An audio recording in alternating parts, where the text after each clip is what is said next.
Korean মেয়েদের যখন বিয়ে হয়, বিয়ের পরে মোটামুটি বেশ সাজুগুজু করেন, কিন্তু যখন ছেলে মেয়ে হয়ে যায় তখন না আর সাজুগুজু বেশি একটা করেন না।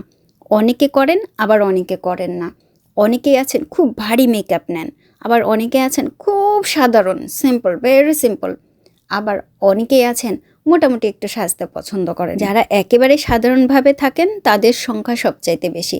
এই যেমন রাস্তাঘাটে বা কোনো বাজারে বা কোনো একটা হাট বাজারে গেলে পরে দেখা যায় যে খুবই সাধারণভাবে মহিলারা কাপড় চোপড় পরে আসেন, কোনো মেকআপ করেন নাই, চুলটাও কোনো রকম বাইদা বুইদা মানে এইভাবে আসছে। আর বিশেষভাবে দেখা যায় যখন কোনো মহিলা বা পুরুষ লোকে টুপি পরা থাকে, তাহলে বুঝবেন যে আজকে আর শ্যাম্পু ট্যাম্পু করে নাই, মাথার চুলে এলোমেলো হয়ে গেছে, ওই এলোমেলো ঢাকার জন্য মাথায় টুপি পরে থাকে। আবার অনেকেই আছেন ফ্যাশন হিসাবে টুপি পরেন, এদের সংখ্যা খুবই কম। কোরিয়াতে ঘর থেকে বের হইতে গেলে কি খুব সাজুগুজু করতে হয়?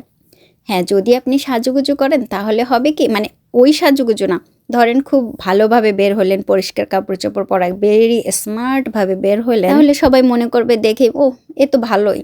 আর যদি আপনি একেবারে সিম্পলভাবে বের হন তাহলে ও এ তো আরও ভেরি সিম্পল, এ মনে হয় খুবই একটা অন্যরকম। না, আমি কোরিয়ানদের কথা বলতেছি না, এখন বলতেছি আমরা যারা অন্য দেশের থেকে আসি তারা।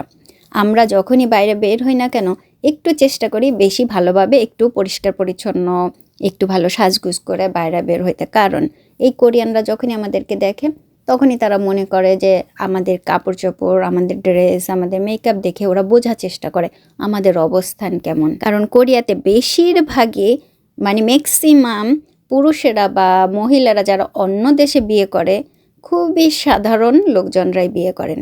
খুব ধনী পরিবারের লোকজনরা খুব কম বিয়ে করে। কোরিয়াতে অনেক মহিলারাই আছেন বা মেয়েরা আছেন যারা খুব সুন্দর মেকআপ করতে পারেন, মানে এত সুন্দর করে সাজুগুজু করবেন আপনারা অবাক হয়ে যাবেন তাদের চেহারা দেখে যে এত সুন্দর যখন তারা মেকআপ করে। আর মেকআপ ছাড়া দেখলে তাদেরকে বুঝতে পারবেন যে ওহ, আসলে মেকআপ করা এবং মেকআপ ছাড়া দুইটাতে কিন্তু অনেক বেশি পার্থক্য।